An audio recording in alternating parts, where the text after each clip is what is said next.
சிந்தனைக்காக ஒரு வசனத்தை வாசிப்போமாக. யூதாவின் புஸ்தகம் அதனுடைய 1வது அதிகாரம், ஒரு அதிகாரம் தான், 20வது வசனத்தை ஒருவர் வாசிக்கலாம். நீங்களோ பிரியமானவர்களே, உங்கள் மகா பரிசுத்தமான விசுவாசத்தின் மேல் உங்களை உறுதிப்படுத்திக் கொண்டு பரிசுத்த ஆவிக்குள் ஜெபம் பண்ணி காத்துக்கொண்டு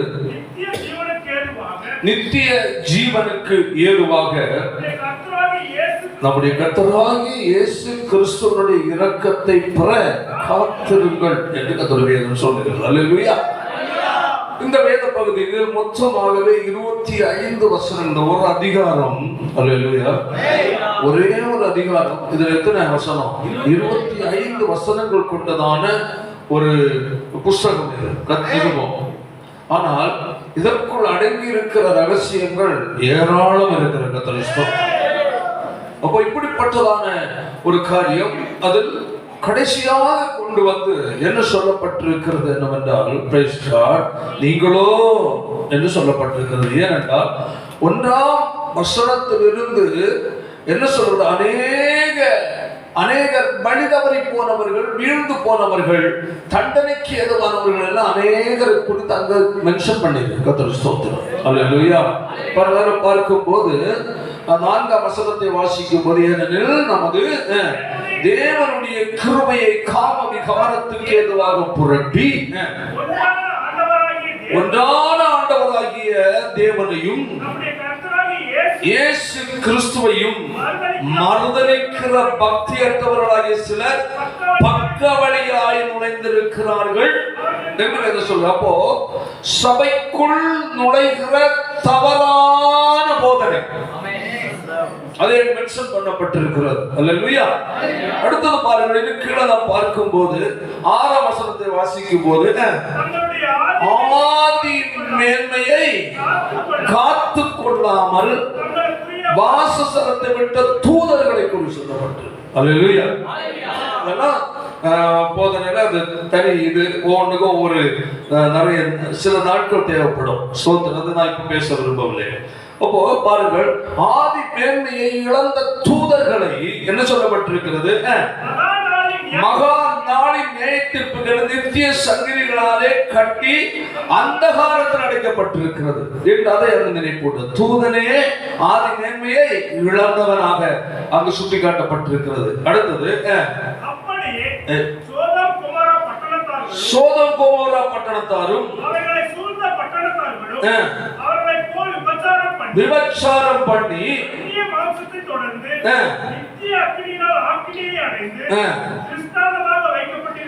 திருஷ்டாந்தமாக பாருங்கள், சோதம் கோமோரா பட்டணத்தில் பாவம் செய்தவர்களுக்கு அவர்கள் அழிவை குறித்து அங்கு சொல்லப்பட்டிருக்கிறது. ஆமென்.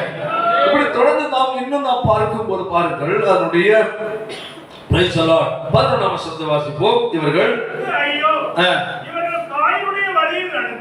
காயீனின் வழி, அடுத்தது விரைந்தோடி பாருங்க. அப்போ இது ஒரு கூட்டம், காயீனின் வழி ஒன்று. அடுத்தது பிழையாமன் கள்ள போதனை. பிழையாம் இஸ்ரவேல் ஜனங்களை ஆசீர்வதிப்பதற்காக தீர்க்க தரிசனம் சொல்ல வந்தவனை நீ சபிக்க வேண்டும் என்று சொல்லி அழைத்தான். அல்லேலூயா. கடைசியாக அவன் ஆசீர்வதித்தான். கடைசியாய் தவறான ஒரு போதனையை அவனுக்கு கொடுத்து அவனுக்கு எச்சரிக்கை கொடுத்து விட்டு போய்விட்டான். அல்லேலூயா. அதனால் அநேக மக்கள் இடறினார்கள், அநேக தேவனால் அழிக்கப்பட்டார்கள் என்பதை நம்ம அந்த வேத பகுதியில் பார்க்க முடியும். அல்லேலூயா. சொல்லிவிட்டு அடுத்தது 12ஆம் வசனம், இவர்கள் அன்பின் விருந்துகளில் கரைகளாயிருந்து பயமின்றி கூட விருந்துண்டு நல்லா புரிந்து கொள்ளுங்க.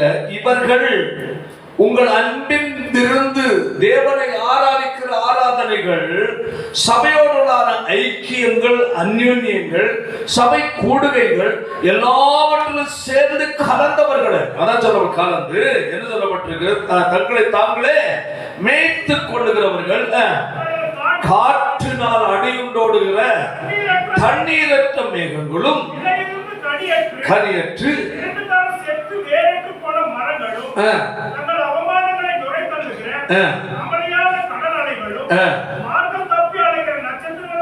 மார்க்கம் தப்பி அலைகிற நட்சத்திரங்களுமாய் இருக்கிறார்கள். என்றைக்கும் காருடைய வைக்கப்பட்ட ஜட்ஜ்மென்ட், நியாய தீர்ப்பு. அடுத்தது 14. ஆதாம் முதல் 7ஆம் தலைமுறையான யானோக்கும் இவர்களை குறித்து நியாய தீர்ப்பு கொடுக்கிறதற்கும்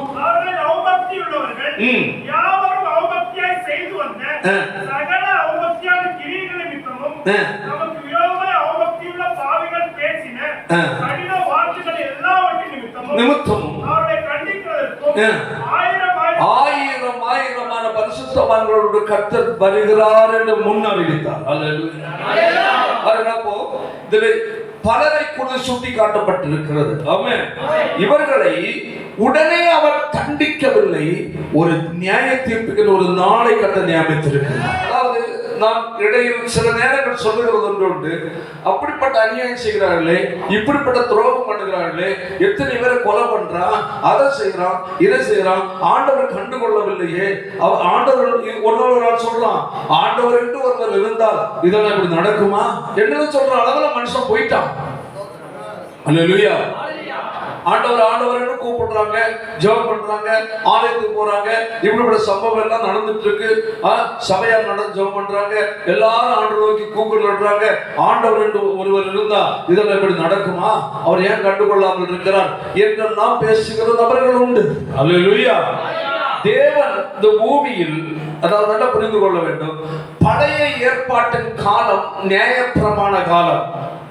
அது கண்ணுக்கு கண், பல்லுக்கு பல், உடனுக்கு உடனடியாய் தண்டித்தார் என்று. அல்லேலூயா. ஆனால் இயேசு கிறிஸ்து பூமியின் மனிதராய் வந்து உலகத்தின் சகல ஜனங்களுக்கு சிலுவையில் அவர் மரித்து ரத்தம் சிந்தி மரித்து அடக்கப்பட்டு உயிர் திறந்து பரமேறின பிறகு 120 பேர் பரிசுத்தாவியம் வந்து இறங்குகிறார். அல்லேலூயா. அன்று சபை ஸ்தாபிக்கப்படுகிறது. அந்த இயேசுவின் மரித்து உயிர்த்தெழுதலுக்கு பிறகு குறிப்பிட்ட ஆண்டுடைய ரகசிய வருகை வரையிலையும் கிருபையின் காலம் என்றாக்கம் வேதம் சொல்லுகிறது. அல்லேலூயா. கிருபையின் காலத்தில் தேவனுடைய நியாய தீர்ப்புகள் பகிரங்கமாய் வெளிப்படுவதில்லை. ஆனால் தேவன் ஒரு நாள் நியாய தீர்ப்புக்கு என்று ஒரு நாளை நியமித்திருக்கிறார். அந்த நாளுக்கு முன்பதாய் இந்த பூமியில் இப்படிப்பட்ட சம்பவங்கள் எல்லாம் நடக்கும் என்று ஏற்கனவே கதை சொல்லிவிட்டார். அல்லேலூயா. நாம் இப்போ ஒரு பிரச்சனை என்றால் உடனே நம்ம கேட்கிறோம், உடனே சண்டைக்கு போறோம், உடனே கேஸ் கொடுக்கிறோம், உடனே ஏதோ ஒரு தண்டனை கொடுக்குறாங்க, கொடுக்கல, அப்படி முடிச்சிடுது. அல்லேலூயா. நம்ம உடனே கொண்டு ஆக்ஷன் எடுக்கிறோம். தேவன் உடனே கொண்டு பழைய ஏற்பாட்டின் காலம் அப்படிப்பட்டதாக இருந்த நியாயப்பிரமாண காலத்தில். அல்லேலூயா. இது கிருபையின் காலத்தில் ஒரு மனிதனுக்கு ஒரு டைமை கொடுக்கிறார். அவர் மனம் திரும்பி வரும்போது எவ்வளவு கொடிதான மனிதனாக இருந்தாலும் அவர் மன்னிக்கிற ஆண்டவராய் நின்று கொண்டிருக்கிறார். ஆனால் இந்த காலத்துக்கு ஒரு முடிவு சீக்கிரம் இருக்கிறது. இயேசு மத்திய ஆகாயத்தில் வெளிப்படும் போது, அல்லேலூயா, கர்த்தரையும் சேவித்து மனம் திரும்பி இயேசுவை ஏற்றுக்கொண்டு ஞானஸ்நானம் பெற்று பரிசுத்த அபிஷேகத்தை பெற்று பரிசுத்தமாய் பாடுகள் மத்தியிலையும் கர்த்தர் முன்பதாய் உண்மையாய் வாழ்ந்த மக்களை, அல்லேலூயா, தம்மோடு சேர்த்துக்கொள்ள ஆண்டவர் இயேசு மத்திய ஆகாயத்தில் வெளிப்பட போகிறார். அல்லேலூயா. அதன் பிறகு இந்த பூமியில் 7 ஆண்டுகள் உபத்திரவ காலம் நடக்கிறது. பிறகு இதே பூமியில் 1000 வருஷ ஆட்சி நடக்கிறது. அதன் பிறகுதான் நியாய தீர்ப்பு நடக்கிறது. அதுதான் வெளிப்படுத்தல் 20வது அதிகாரம் 11 முதல் வசனம் சொல்லப்பட்ட வாசியங்கள் பார்க்க ஒரு சில வசனங்கள். இந்த வெள்ளை சிங்காசனம் என்று சொல்லப்படுகிறது தான் கடைசி நியாய தீர்ப்பினுடைய சிங்காசனம். அல்லேலூயா. வாசிப்போம்.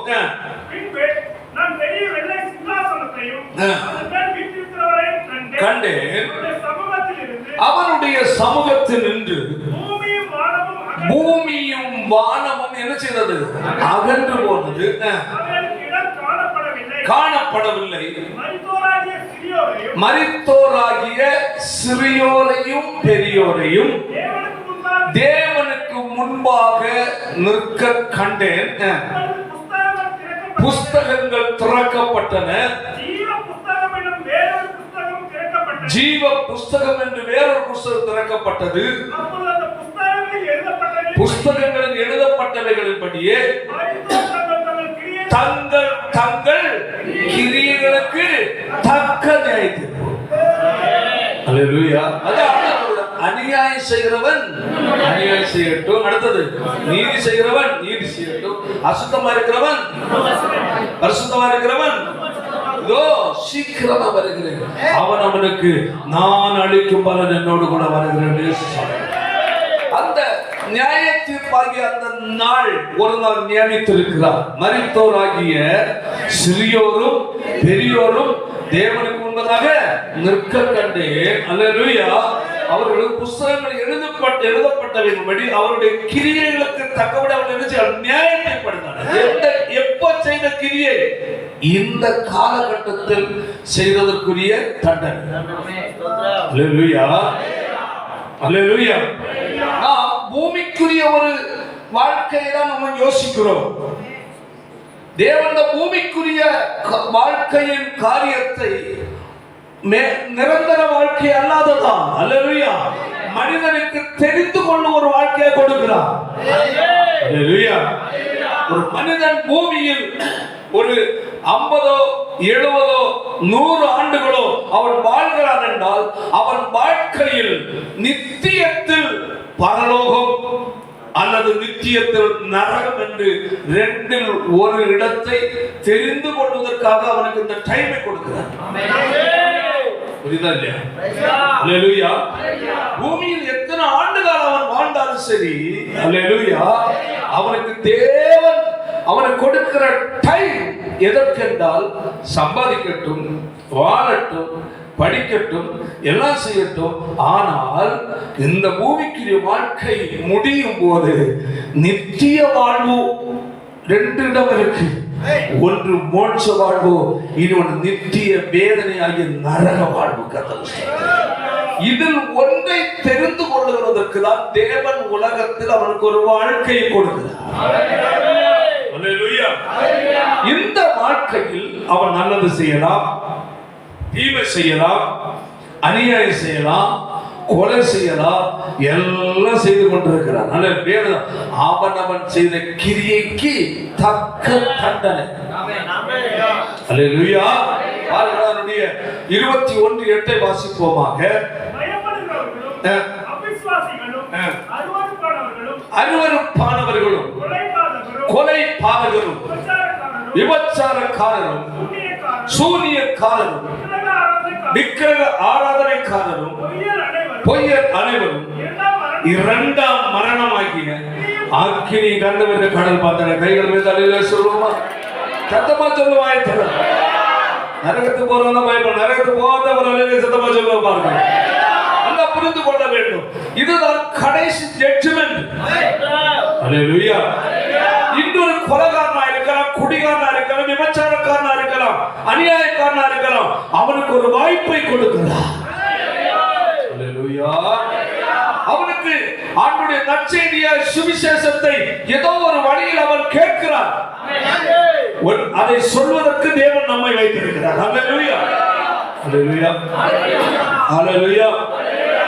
நற்செய்திய சுவிசேஷம் தன் பொல்லாத வழிகளை விட்டு மனம் திரும்புவதற்காக தேவன் அவனுக்கு ஒரு வாய்ப்பை பூமியில கொடுக்கிறார். அவனுக்கு அந்த பொல்லாத வழியை விட்டு மனம் திரும்புவதற்குரிய நற்செய்தியாகிய சுவிசேஷத்தை அறிவிப்பதற்கு தான் தேவன் சபையாகிய உங்களை வைத்திருக்கிறார். அல்லேலூயா. அவர் கொலைகாரனா இருக்கலாம், குடிகாரனா இருக்கலாம், அநியாயக்காரனா இருக்கலாம், அக்கிரமம் செய்கிறவனா இருக்கலாம். அவனுக்கு ஒரு வாய்ப்பை கற்றுக் கொடுக்கிறார். அல்லேலூயா. உடனே அவனை தீர்த்து கட்டிட்டாருன்னா முடிஞ்சு போச்சு. பாருங்க, இங்க இருக்கிற நம்ம பலர் எப்படிப்பட்டவங்க எனக்கு தெரியாது. அல்லேலூயா. ஒருவேளை உங்கள் பலர் செய்த தவறுகள் என்ன செய்தீங்கன்னு தெரியாது. உங்களுக்கு தண்டனை கிடைச்சிருந்தா இந்த அநேகர் உங்கள் அநேகர் நினைக்க மாட்டீங்க, உயிரோடு இருந்திருக்க மாட்டீங்க. அல்லேலூயா. ஒரு கொலைகாரனாக, குடிகாரனாக, மோசக்காரனாக இப்படி இருந்திருக்கலாம். ஆனா அன்றைக்கே தேவன் உங்களை தண்டித்திருந்தார். அல்லேலூயா. எங்க போயிருப்பீங்க? நரகத்துக்கு போயிருப்பீங்க. கர்த்தர் உங்களுக்கு பூமியில வாய்ப்பு சந்தர்ப்பத்தை கொடுத்ததனால் அல்லேலூயா இன்று நாம் எல்லாரும் தேவ பிள்ளைகளாய் மாற்றப்பட்டிருக்கிறோம். அல்லேலூயா. அப்ப நாம் நினைப்பது போல் கர்த்தர் ஒரு ஆக்ஷன் எடுத்திருந்தார். நம்ம பலருக்கு இன்னைக்கு உயிரோட சொல்லுங்க, இருந்திருப்போமா? இருந்திருக்க மாட்டோம். நம்மை ஆண்டவர் மன்னித்து அவருடைய பிள்ளைகளை மாற்றி நமக்கு எப்படி வாய்ப்பு கொடுத்தாரோ அதே போல உலகத்தில் இருக்கிற எல்லா கொடூர மனுஷர்களுக்கும் எல்லா நல்ல மனிதர்களுக்கும் கர்த்தர் வாய்ப்பை கொடுத்திருக்கிறார்.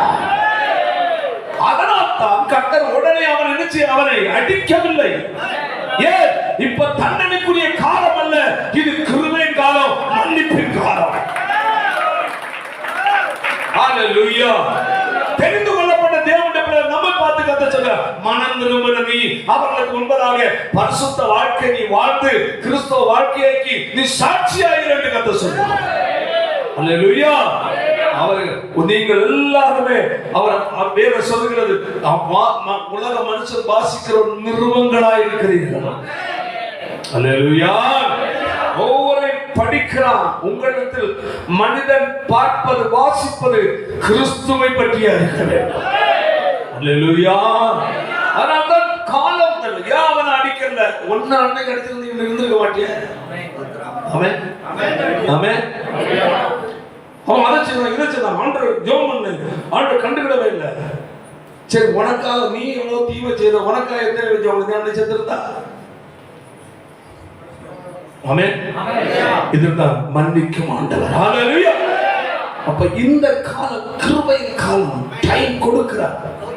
இனியாகிலும் மனம் திரும்புவானா, இனியாக ரட்சிக்கப்படுவானா, இனியாக என்கிட்ட வருவானா என்று கர்த்தர் ஒவ்வொருவருக்கு கர்த்தர் வாய்ப்பை கொடுக்கிறார். ஹalleluya. அந்த வாய்ப்பு நிரந்தரம் அல்ல. ஹalleluya. ஒருவேளை ஒரு மனிதனுக்கு கொடுக்கிற வாய்ப்பு மரணத்தோடு முடியும். இல்லை என்றால் கடைசியில் அவனுக்கு ஒரு நெகட்டிவ் வரும். கைகளை தலையில சொல்வோம், மரணம் எப்பொழுது ஒரு மனிதனை பிடிக்கும் என்று சொல்ல முடியாது. மனிதனுக்கு ஒரு வாழ்வையாக ஜீவனை கர்த்தர் கொடுக்கிற நாட்களில் அவன் தேவனுடைய பிள்ளையாய் மாற வேண்டியது அவசியமா இருக்கிறது. ஏன்? இந்த வாழ்க்கை உனக்கு நிரந்தரம் அல்ல. அல்லேலூயா. நீ மனம் திரும்பு, ஞானஸ்நானம் எடுக்கிற 10 வருஷம் கழியட்டு. எத்தனை வருஷம்? கல்யாணம் பண்ணி குழந்தை குட்டிகள் ஆனவரை பார்க்கலாம். நீ கல்யாணம் பண்ணுவேன்னு நம்பிக்கை இருக்கா? உனக்கு குழந்தை குட்டி உண்டாவன்னு ஒரு நம்பிக்கை இருக்கா? நாளை என்பது உன்னுடையதல்ல. இந்த நொடி மட்டும்தான் உனக்கு சொந்தமானது. கர்த்தரிடத்தில் திரும்பாதபடி கர்த்தருக்கு கொடுக்கப்பட்ட ஒரு வாய்ப்பாகிய இந்த நாளை அலட்சியமாய் எண்ணி நாளை தள்ளி போடுவாய் என்றால் ஒரு நாள் நீ கலங்க வேண்டியவர், கதற வேண்டியவர். ஒரு தேவனுடைய பிள்ளைக்கு ஹalleluya கர்த்தர் ஒரு வாழ்க்கையை கொடுக்கிறார் என்றால் உன்னுடைய வாழ்க்கையை நீ மாற்றிக்கொள்ள வேண்டும். அப்ப மனிதனுடைய வாழ்க்கை எப்பொழுது எங்கு நிற்கும் என்று தெரியாது. ஆமென். மனிதனே, உன்னுடைய வாழ்க்கை குறித்து உனக்கு ஒரு நம்பிக்கை இல்லையே, உன் பயணத்தை குறித்து நம்பிக்கை இல்லையே. நீ திட்டம் வைத்திருக்கலாம், பல கனவு காணலாம், பல பிளானோடு நீ இருக்கலாம், பல எண்ணங்களோடு ஆசைகளோடு வாழ்ந்து கொண்டிருக்கலாம். ஒருவேளை உன் ஆசைகள் நிறைவேறுவதற்கு காலம் கிடைக்காது. அதற்கு முன் இயேசு வரலாமே. அதற்கு முன் ஒருவேளை உன்னை மரணம் சந்திக்கலாமே. ஆமென். ஆனால் இன்று கர்த்தர் கொடுத்த காலம். அல்லேலூயா. யானா இருந்தால் பண்ணா இருந்தால் ஆமென். அல்லேலூயா. மனம் திரும்பி இயேசுவை ஏற்றுக்கொண்டு ஆமென் ஞானஸ்நானம் எடுத்தாய் என்றால் அல்லேலூயா உன்னுடைய பேர் பரலோகத்தில் ஜீவ புஸ்தகத்தில் எழுதப்பட்டிருக்குமே. பரலோக ஜீவ புஸ்தகம் வேதத்தில் அடுத்த வசனம் வாசிப்போம். 20வது அதிகாரம் வெளிப்படுத்தல. மரித்தவராகி சிறியோரு பெரியாரும் நிற்க கண்டு புஸ்தகம் திறக்கப்பட்டது. திறக்கப்பட்டது. புத்தகம் எழுதப்பட்டபடி மரித்தோர் தங்கள் தங்கள் கிரியைகளுக்கு தக்கதாக நியாய தீர்ப்படைந்தார்கள். சமுத்திரத்தில் மரித்தவர்களை சமுத்திரம் ஒப்படைத்தது. எவ்வளவு அழகான வார்த்தை.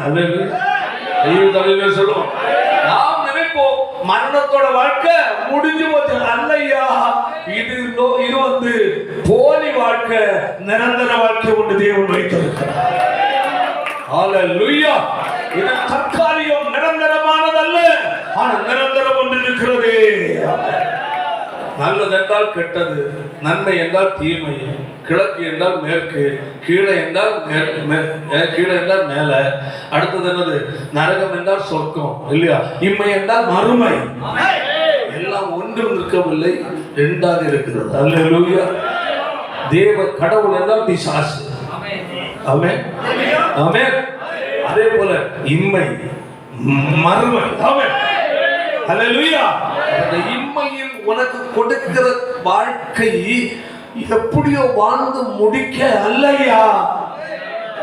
உலகத்திற்கென்று வாழ்ந்து முடிக்கிறாய் என்றால் உன்ன மாதிரி ஏமாளி உலகத்துல ஒரு தடவை கொடுக்கப்பட்ட காலம் நித்திய ராஜ்யத்தில் நீ பங்கடைய நீ ஆயத்தப்படுவதற்கு கொடுக்கப்பட்ட காலம். அல்லேலூயா. உங்களில் அநேகர் நான் உங்களை ஊரில் ஒருவரும் வம்சத்தில் 2 பேருமாக தெரிந்து கொண்டு எங்க சியோனுக்கு கதவுல கரங்களை தட்டி கதவுல. ஹல்லேலூயா. அந்த நாளும் நெருங்கிடுதே அதிவிரைவா நிறைவேறுதே. அந்த நாளும் நெருங்கிடுதே அதிவிரைவா.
குறிக்கப்பட்டிருக்கிறது. நினையாத நாளிகையில் ஆண்டவரை இயேசு வருவார். அல்லேலூயா. தேவன் சொல்லுகிறது. வாசிப்போம் அந்த வசனத்தை தொடர்ந்து வெளிப்படுத்தின விசேஷத்துல சமுத்திரம் தன்னிலுள்ள மரித்தோரை ஒப்புவித்தது. மரணமும் பாதாளமும் தங்களில் உள்ள மரித்தோரை ஒப்புவித்தனர். யாவரும் தங்கள் தங்கள் கிரிகளின்படியே நியாய தீர்ப்பு அடைந்தார்கள். மரணமும் பாதாளமும் அக்கினி கடலிலே தள்ளப்பட்டது.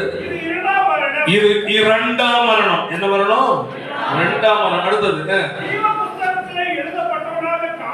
ஜீவ புஸ்தகத்திலே எழுதப்பட்டவனாக காணப்படாதவன் எவனோ அக்கினி கடலிலே தள்ளப்பட்டான். ஹல்லேலூயா. எங்க போறது ஆயத்தமா இருக்கிற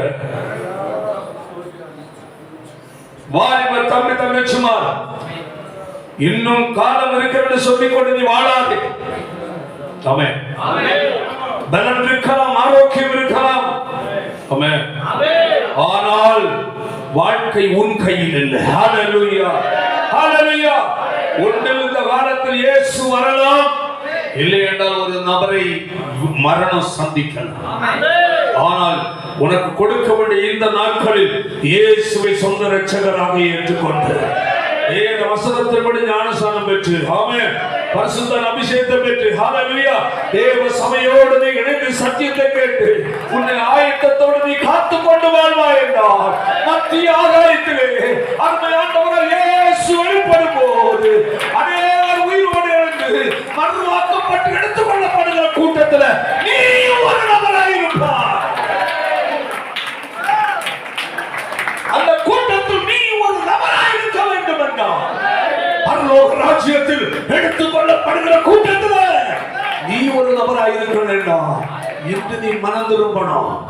உனக்கு சிலுவையில் அடிக்கப்பட்டது இயேசுவின் ரத்தம் உன்னை கழுவி சுத்திகரிப்பதற்கு வல்லமை உள்ளதாக இருக்கிறது. இன்று உன் உள்ளத்தில் ஒரு இடத்தை அவர் கேட்கிறார். வாழ்க்கையில் உன் இருதயத்தில் ஒரு இடத்தை கேட்கிறார். இருதயத்தை வேறு ஏதாவது கோரி அடமான வைத்திருக்கலாம். உன் இருதயத்தை திறந்து இயேசுவுக்கு கொடுப்பாய் என்றால் ஹல்லேலூயா, தேவனுடைய பிள்ளையாய் மாற்றப்படுவாய். உன் பெயர் பரலோகத்தில் ஜீவபுஸ்தகத்தில் எழுதப்படுகிறது. இப்படிப்பட்ட நிலையில் வாழ்ந்து பயணித்துக் கொண்டிருக்கிற தேவனுடைய பிள்ளைகளை சத்துரு என்ன செய்கிறான் தெரியுமா? நான் நேரமா சொன்னது போல இஸ்ரவேல் ஜனங்கள் கானானுக்கு நேராக மோசே மூலமாக கர்த்தர் வழிநடத்தி கொண்டு வருகிறார். அல்லேலூயா. வருகிற பயணத்துல கானானுக்கு இவர்கள் சென்று சேரக்கூடாது, தேவன் வாக்குத்தத்தம் பண்ண இடத்துக்கு அவர் போய் சேரக்கூடாது என்று சத்துருவுடைய திட்டத்தினால், அல்லேலூயா, தேவனுடைய தீர்க்கதரிசியாகிய பிலேயாமை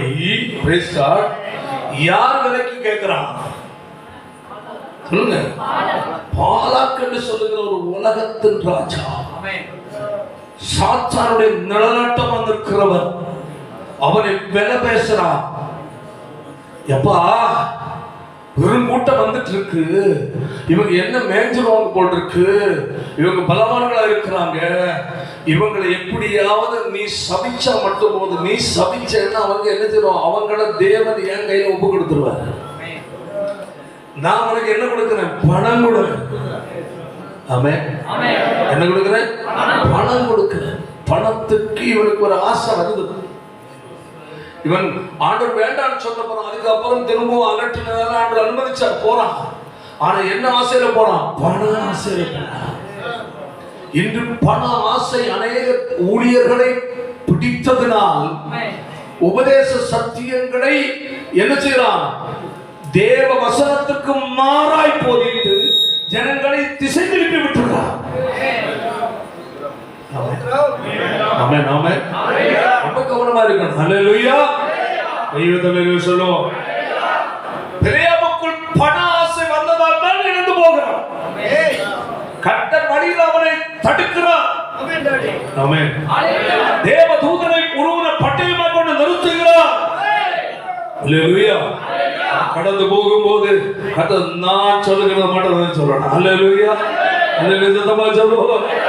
பாருங்க, அங்க மேல நின்று பார்க்கிறோமா, மலை குச்சி நின்று பார்க்கும்போது அதுல அழகா சொல்லப்பட்டிருக்கிறது. அவனுடைய கண்ணுல பார்வை கிடைத்தது, சிலுவை வடிவத்தில் இருக்கிற தேவ ஜனத்தை பார்க்கிறான். அல்லேலூயா. சிலுவையை பார்க்கிற கண்கள் ஆமென் சபிக்க முற்படாது. அல்லேலூயா. என்ன செய்கிறார்? ஆசீர்வதிக்கிறார். ஏனால் ஆசரிப்பு கூடாரத்தை சுற்றி ஜனங்கள் இருக்கிறாங்க, நாங்கள் குடியிருக்கிறாங்க. அவங்க பானையை இறங்குற இடங்களை குறித்து ஒரு மேப் இருக்கிறது. அதை பார்த்தா மேல இருந்து பார்த்தா இப்படிதான் இருக்கும், சிலுவை வடிவம். பாருங்க, இந்த குத்து விளக்கும் சிலுவை வடிவத்தில் இருக்கும். அல்லேலூயா, அல்லேலூயா. ஆசரிப்பு கூடாரமும் பிரைஸ் காட் சிலுவை வடிவத்தில் தான் சோதரம். பார்த்தவுடன் அல்லேலூயா, தேவனால் ஆசீர்வதிக்கப்பட்ட ஜனங்களை நான் சபிக்க மாட்டேன் என்று சொல்லி இந்த ஜனத்தை அவன் என்ன செய்தான்? ஆசீர்வதித்தான்.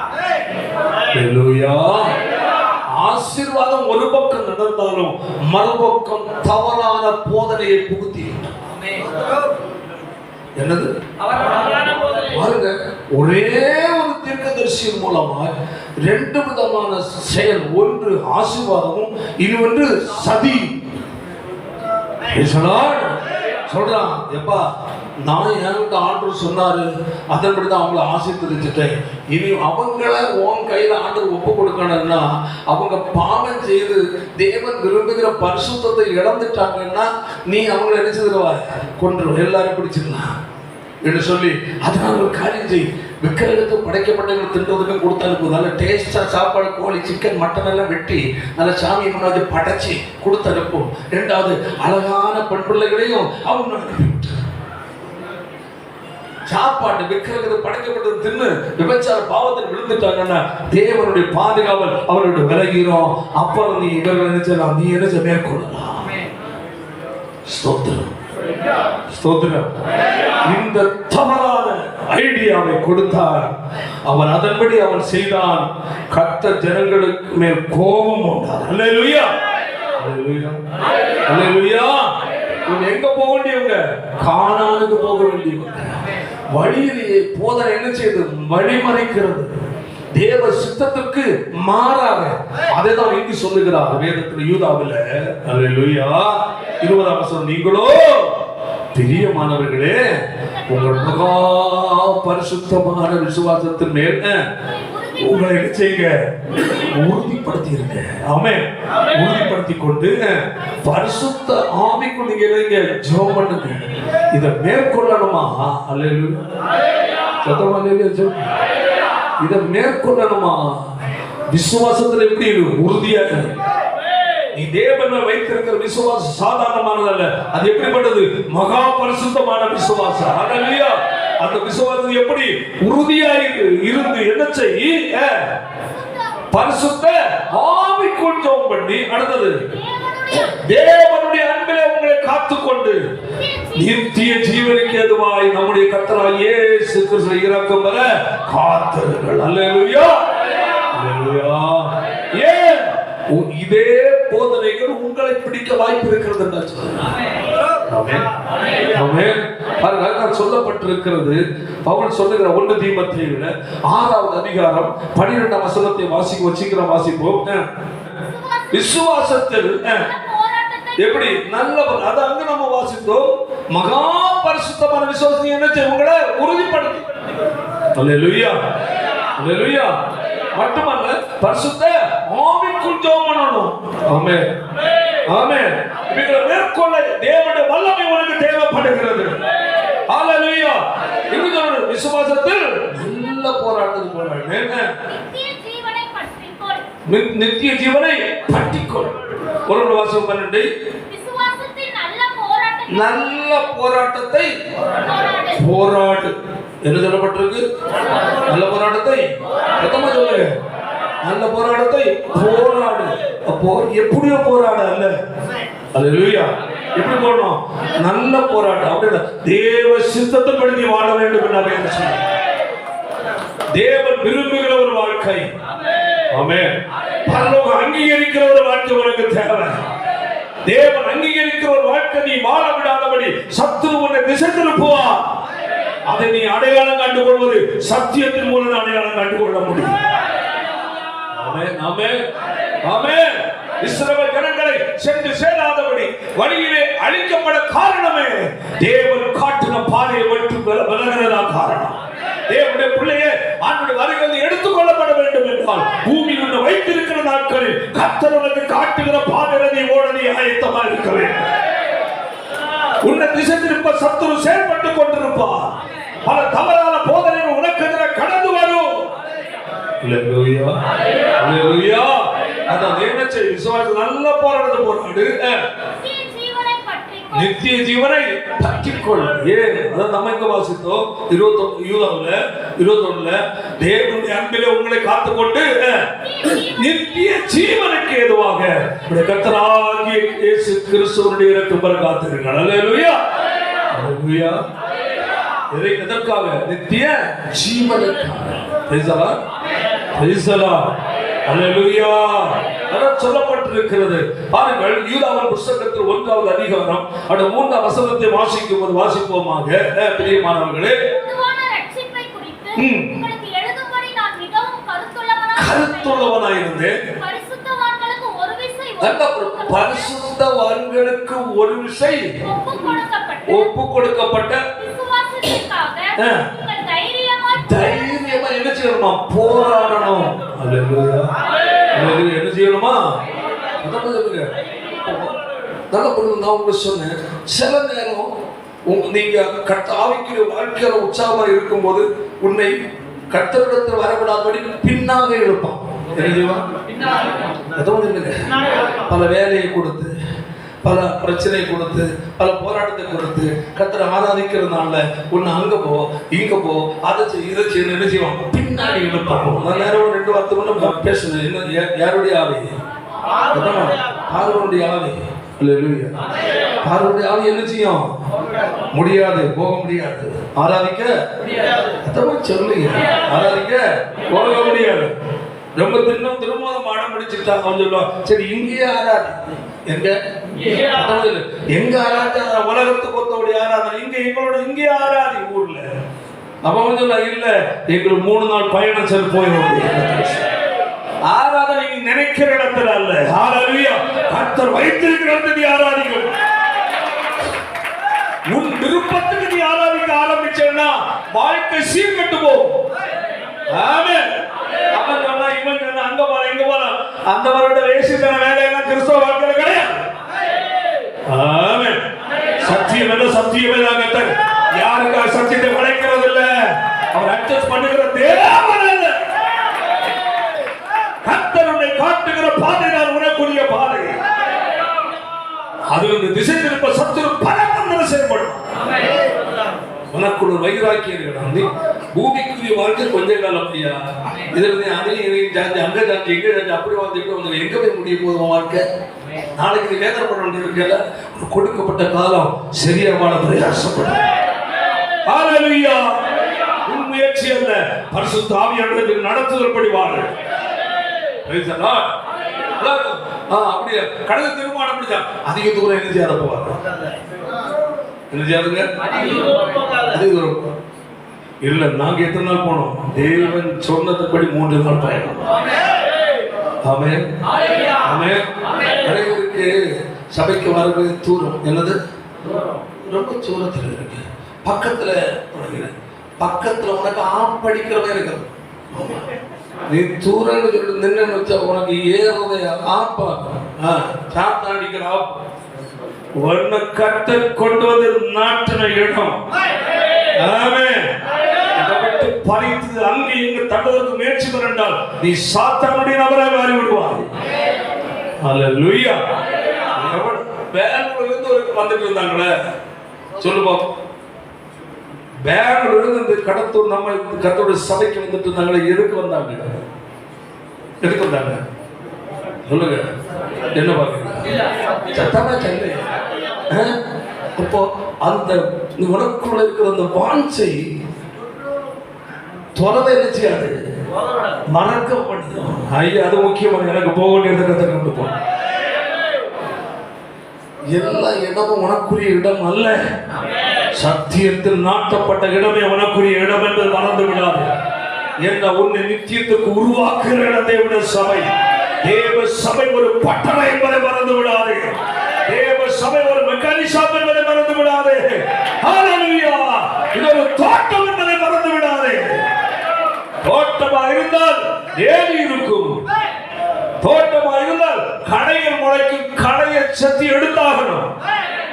தேவையில்லாத வளரும், வெட்டோண்டிய வரும். ஹalleluya. எல்லாம் நடப்பிக்கிற இடம் தேவனுடைய சபை. ஆமென். இங்க அங்க இருந்தாங்க, எப்படி இருந்தாங்க, எங்க போனாங்க, அப்படி உனக்கு தேவன் அனுமதி கொடுக்கவே இல்லையே. கண்ட இடம் எல்லாம் சர்வாங்க செலுத்தாத கருத்து சொல்லிட்டார். ஹalleluya. பின்ன ஏன் தேவன் மேலும் தேவனுடைய சபை மேலும் உனக்கு ஒரு வைராக்கியம் இல்லை? கண்ட தேவையில்லாத மனுஷன் வைராக்கியம் பாராட்டுவார். உயிருள்ள தெய்வத்தை சேவித்து நித்திய ராஜ்யத்தை தகுதிப்படுவதற்கு உனக்கு ஒரு வைராக்கியம் இல்லை. எவ்வளவு கேவலத்தை நோக்கி போயிட்டு இருக்கிற பாருங்க. தேவனுக்காக ஒரு வைராக்கியம் வேண்டாம் அவருக்கு. கிறிஸ்தவ வாழ்க்கை வாழ்கிற நீ வைராக்கியம் இல்லை என்றால் வாழ முடியாது. ஆமென். ஹalleluya. உலகத்துல ஏது இருந்தாலும் உன்னை காப்பாத்தாது, ஏமா இருந்தாலும் காப்பாற்ற மாட்டான். சம்பாதித்தது இங்கதான் கிடக்கும். சொந்த பந்துக்கள் உலகத்துல இருப்பாங்க, ஆனா உன்னுடைய பயண முடிவை தடுக்க யாரால முடியாது. ஹalleluya. கையவே தடவை சொல்லு, வைராக்கியம் இருக்க கற்றுக்கொள். ஆமென். தேவனுடைய நாட்டில தோட்டத்துல உறுதியா நில்லு. தேவனுக்கு வைராக்கியமான நபராயிரு. பல ஆலோசனை கடந்து வரலாம். கர்த்தருக்கு அதற்கு கற்றுக்கொள். இனி காவல் சொல்லாது. வாசித்து முடிக்கிறேன். அல்லேலூயா. அதான் சொல்லப்பட்ட வாசிப்பு வசனத்தை பரிசுத்தவான்களுக்கு ஒரு விசை ஒப்பு கொடுக்கப்பட்ட விசுவாசத்திற்காக நீ தைரியமா என்ன செய்யணும்? போராடணும். என்ன செய்யணும்? போராடணுமா? போராட்டம் நிறைந்த ஒரு வாழ்க்கை. ஏன் வாசிப்போம் 2 தெசலோனிக்கே 2:3 வாசிப்போம். எவ்வளவுனாலும் எச்சரிக்கை. மோசம் போக்குகிறவன் உன்னை ஃபாலோ பண்ணுகிறான், உன்னை கவனம் வைக்கிறான். மோசம் போக்குவது என்றால் தேவன் உனக்கு விதித்த வழி, தேவன் உனக்கு ஒப்புவித்த வாழ்க்கையை விட்டு வழி திருப்பும். புரியுதாங்க? புரியுதாங்க?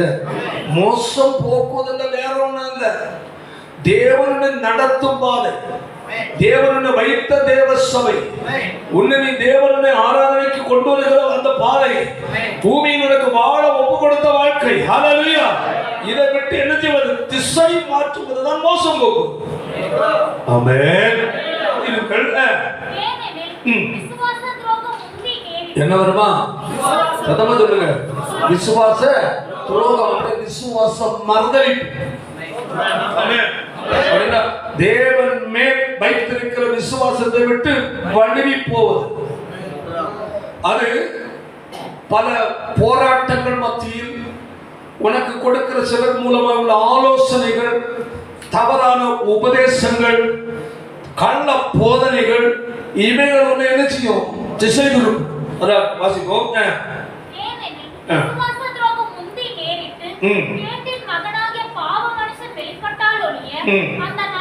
அதாவது 2 பேதுரு 3 அந்த 3-4 வசனத்தை வாசிப்போம். முதலாவது நீங்கள் அறிய வேண்டியது என்னவென்றால் கடைசி நாட்களில் பரியாசக்காரர்கள் வருவாங்க. அல்லேலூயா. அந்த மாதிரி சொல்லுங்க. கடைசி நாட்கள் யார் வருவா? சுய இச்சை. அப்படி என்றால் தேவனுடைய விருப்பத்தை விட்டு, தேவன் கொடுத்த கட்டளை, போதனை, உபதேசங்களை விட்டு தங்களுடைய சுய இச்சை, ஆசை, தன் விருப்பப்படி நடந்து அப்ப அவங்களுக்கு நான் பாருங்க. அல்லேலூயா. சிலருக்கு அவனோட வருகை பற்றி எல்லாம் கேட்டு நல்ல வசனம் கேட்டோம்னா வந்துருவாங்க. இனி அவ்வளவு முடிஞ்சு போச்சு. ஆடை விட்டு, கோழி விட்டு, முட்டைகளை பொறிச்சு சாப்பிடணும், எல்லாம் முடிச்சிடும். இல்லை இது ஒன்றும் வேண்டாம், எனக்கு மட்டும் சம்பாதிக்கணும், ஒன்று சாப்பிட்டு வீட்டிலே உட்காந்துலாம் என்னொரு எண்ணத்தை கொண்டு போடணும். கொஞ்ச நாள் கழியும் பார்த்து வரலையே ஆண்டவர் வரலையே, சரி விட்டதெல்லாம் திரும்ப எடுப்போம், கொஞ்ச நாள் கூட வாழ்வோம்.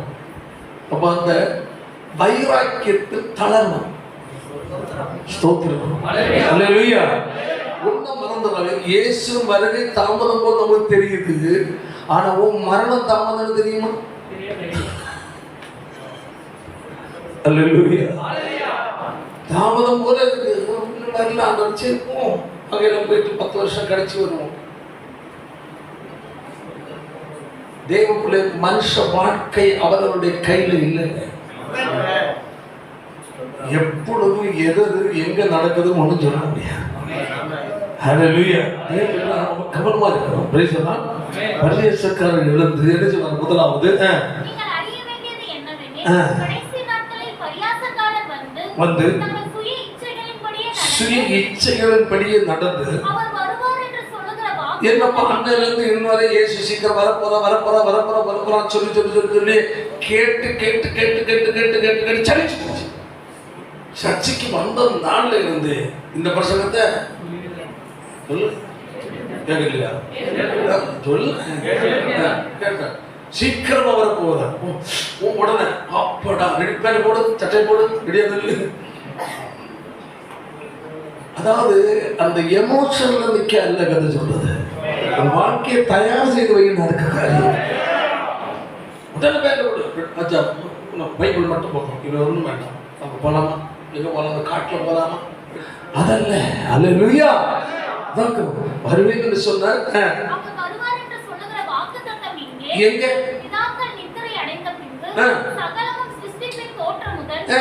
எல்லாம் அப்படிதான் இருக்கு. எங்க வந்தார்?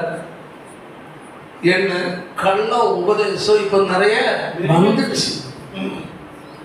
நல்லா புரிஞ்சுக்கணும். இந்த காலத்துல என்ன இயேசு வராது இரண்டு நேரம் சண்டை போட்டு வந்துட்டான். ஒரு சோதரம் சார் பாஸ்டர் சும்மா பேசாதுங்க. அவளை சும்மா இயேசு வராது, என்ன எங்க வராது ஒரு மாதிரி ஆயிடுச்சு. கொஞ்ச நேரம் மூச்சு விட முடியாம என்னோட கடந்த பிசாசின் மகன் ஓடியே போயிட்டான். இனி விட்டதுன்னா அடிச்சே போட்டு ஆண்டு வருகிற நீ வரமாட்டா சொல்றது துன்மார்க்கன சாத்தானின் சொன்னதில் வேற ஏதானே கிட்ட பேசுறேன். ஏன் சொல்றேன்னா அப்படிப்பட்ட விட்டு வைக்க முடியாது. அவன் அந்தி கிறிஸ்துவான் இல்லையா? அவன் ஜனங்களை வஞ்சிக்கிறவன். இவருடைய ஏராளமான கள்ள போதகர்கள் எழுதி இருக்கிறாங்க. எங்க யூடியூப்ல வாரா வந்து ஒன்றை பார்த்து சலிக்கடிக்க. ஆமா, யூடியூப் பார்த்து பிரசங்கம் கேட்டு என்ன இருக்கு. அப்ப ஏசு எங்க வந்தார்? ஒரு கெட்டியும் போட்டான்னு வச்சுக்கிடுவேன். எல்லாருடைய கவனம் எங்க போகும்? இங்க ஏசு எங்க வந்தார்? என்னோட கேள்விக்கு போட்டான்னு வச்சுக்கிடுவேன். நீங்க எல்லாரும் கட்டாயம் பார்த்துட்டு அதோட சில சாக்கடைகள் உள்ள விழுந்துட்டு சந்தேகத்தை சுற்றி நடந்தீங்க. இப்படிதான் பிசாசு எடுக்கிறது. சத்தியம் உபதேசங்கள் நம் தேவ ராஜ்யத்துக்கு எதிராக உங்களை வழி நடத்துகிற போதனைக்கு தவிர வேற எந்த ஆலோசனைக்கு இடம் கொடுக்கிறது. யோ நீ பேசுற ஆலோசனை அந்த டோர் என்ன ஆச்சு? பிளாக் மூடியாச்சு. நீ எவ்வளவு பேசுனாலும் கேட்காது.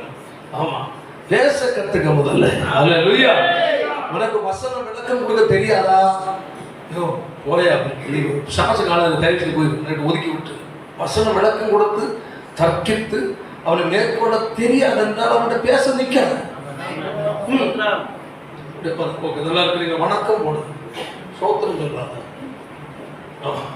வணக்கம் சார். அவன்கிட்ட கொஞ்சம் குழாவாத பைபிளை வச்சுதான் இருப்பான். அவன் தான் பிசாசு. பிசாசுக்கு நிறைய பைபிள், ஒன்னை விட என்னை விட உலகத்துல எல்லா பாஸ்டரை விடவும் நிறைய வேத அறிவு உள்ளவன் பிசாசு. அவன் அங்க இருந்தவன் இல்லை. அல்லேலூயா. அசனத்தை வச்சுதான் பேசுவான். அவனும் ஆதாமியவனை சோதிக்க வந்தது அப்படிதான் வந்தான். இயேசுட்ட வந்தவன் அப்படிதான் வந்தான். பின்ன நீயும் நான். அல்லேலூயா. அதான் கவனமா இரு. அடுத்த கீழே வாசிப்போம். அவர் வருவார் என்று சொல்லுகிற வாக்குத்தத்தத்தை எங்கே? பின்பு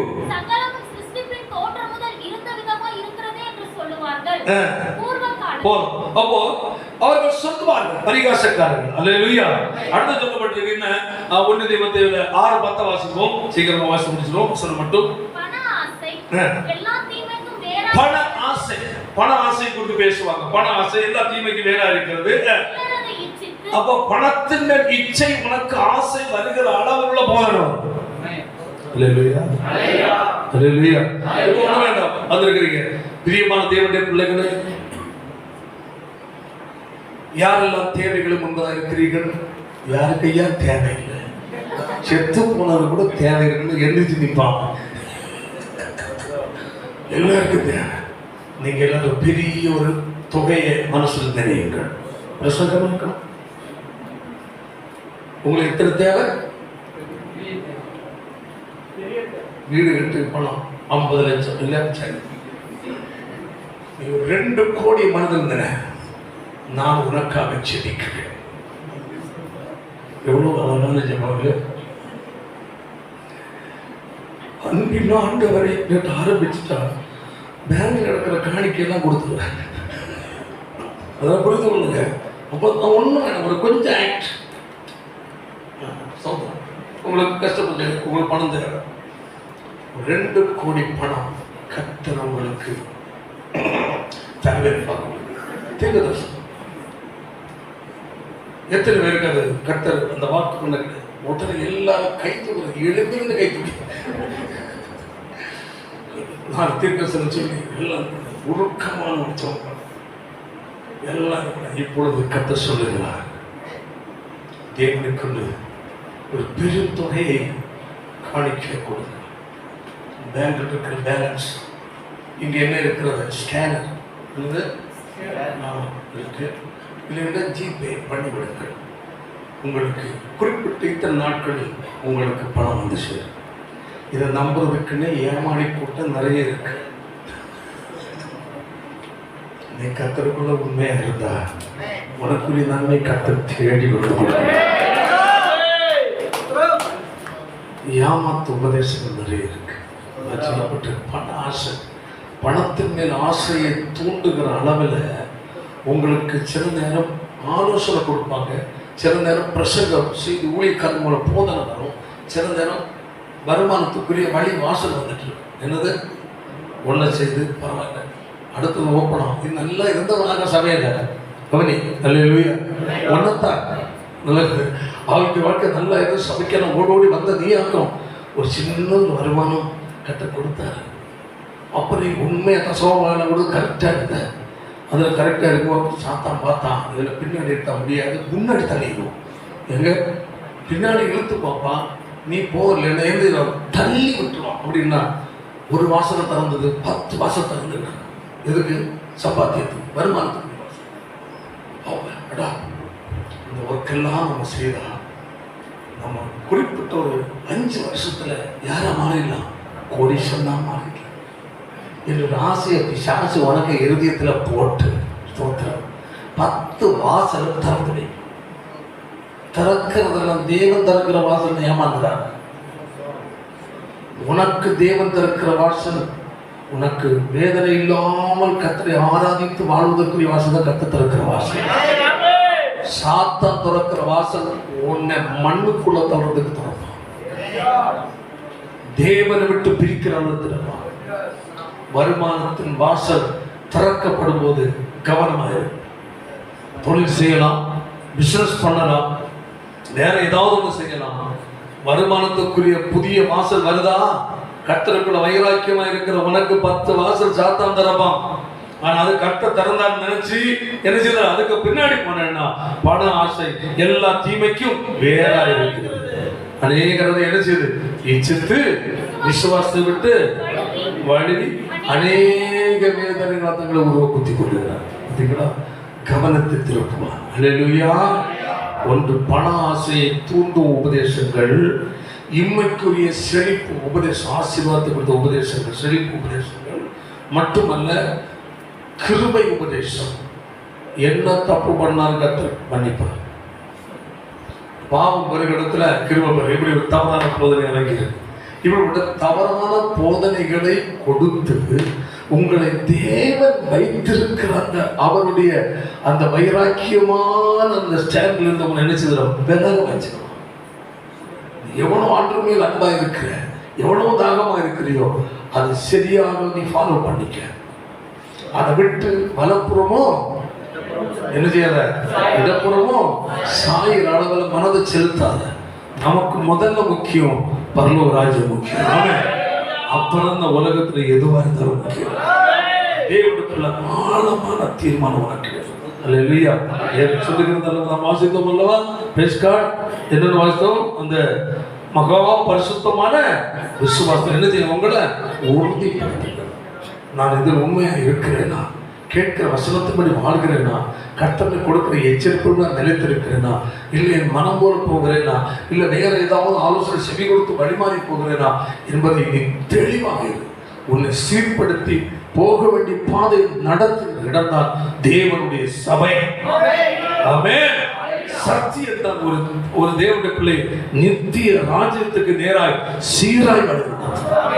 அது வழி தப்ப விடுவது கள்ள போதனைகள், கள்ள ஆலோசனைகள், தவறான வாசல்கள். ஆமென். தேவனுடைய பிள்ளை எதை செய்வதற்கு முன்னும் பொறுமையாய் தேவனிடத்தில், ஆண்டவரே நான் உம்மிடத்தில் ஒப்புக் கொடுக்கிறேன்ப்பா, நான் எந்த பாதை செல்ல வேண்டும், நான் என்ன செய்ய வேண்டும் அப்பா, எனக்கு உங்கள் பல வாசல் இருக்கிறது, நான் இதில் எதை தெரிந்து கொள்ள வேண்டும் என்பதை தேவனிடத்தில் கேள். கர்த்தர் காட்டும் பாதை சரியாய் ஓடு. கர்த்தர் வருகை மிகவும் சமீபம். எல்லாரும் முழங்கால் படியிட ஜெபிப்போமாக. எங்கள் நடுவில் இயேசு வரும் நாடெங்கோ, எங்கள் நடுவில் இயேசு வரும் நாடெங்கோ, சந்திக்க ஆயத்தமானே. அல்லேலூயா, அல்லேலூயா, சந்திக்க ஆயத்தமானே. அல்லேலூயா, அல்லேலூயா, எங்கள் நடுவில் இயேசு வரும் நாடெங்கோ,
அன்பான தேவனுடைய பிள்ளைகளே, கேட்ட வசனங்களுக்கு முன்பதாக நம்மை ஒப்புக் கொடுப்போமாக.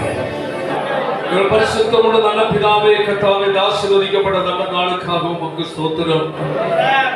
வந்த நேரம் முதலில் மட்டுமா தேவனங்களோடு கூட இருந்து கர்த்தரை நீர் ஆசீர்வதித்து அதற்காக உமக்கு ஸ்தோத்திரம் ஆண்டவரே. ஆமென். ஹல்லேலூயா. கர்த்தாவே உமக்கு ஸ்தோத்திரம். கடைசியாக கேட்ட வசனங்களுக்கு முன்பதாக எங்கள் முற்றிலுமா நாங்கள் ஒப்புக் கொடுக்கிறோம் ஆண்டவரே. ஆமென். ஹல்லேலூயா. ஒவ்வொருக்குள்ள ஆழமான ஒரு விசுவாசம், ஒரு உறுதி தன்மையை கட்ட கட்டளை விடுவீராக. எந்த காரணத்தினால் ஒருவரும் இவர்களை வஞ்சித்து விடாதபடி கர்த்தர் நாட்டின இடத்து நாட்டின ஸ்தானத்தில் கர்த்தர் நிறுத்தின வாழ்க்கையில் உறுதியாக இருக்க கர்த்தர் கிருபை செய்வீராக. மனுஷ மாயங்கள், தந்திரமான பேச்சுகள், அன்பாக பேசுகிற வார்த்தைகள், இணக்கமாக பேசுகிற வார்த்தைகள், வசனத்தை கொண்டு பேசுகிற வார்த்தைகள் கர்த்தர் எங்களை திசை திருப்பி விடாதபடி ஆமென். கர்த்தர் எங்களுக்கு காட்டின பாதை சீராய் செவ்வையாய் ஆமென். பரிசுத்த ஆவியானுடைய ஆலோசனைப்படி வாழத்தக்கதாக ஒவ்வொருக்கு கிருபை தர வேண்டும் என்று நாங்கள் செபிக்கிறோம் ஆண்டவரே. ஆமென். ஹல்லேலூயா. ஒவ்வொரு கதை ஸ்திரப்படுத்து சீர்படுத்து தேவனுக்காய் நிரந்தரத்துவீராக. உங்கள் வாழ்க்கையில் தேவ பெரிய காரியங்களை செய்யும். மற்றவர்களை கர்த்தர் ஆசீர்வதித்து அனுப்புவீராக. உனக்கு பொறுப்படும் இயேசு கிறிஸ்துவின் மூலம் ஜெபிக்கிற ஜெபங்கள் நல்ல பிதாவே.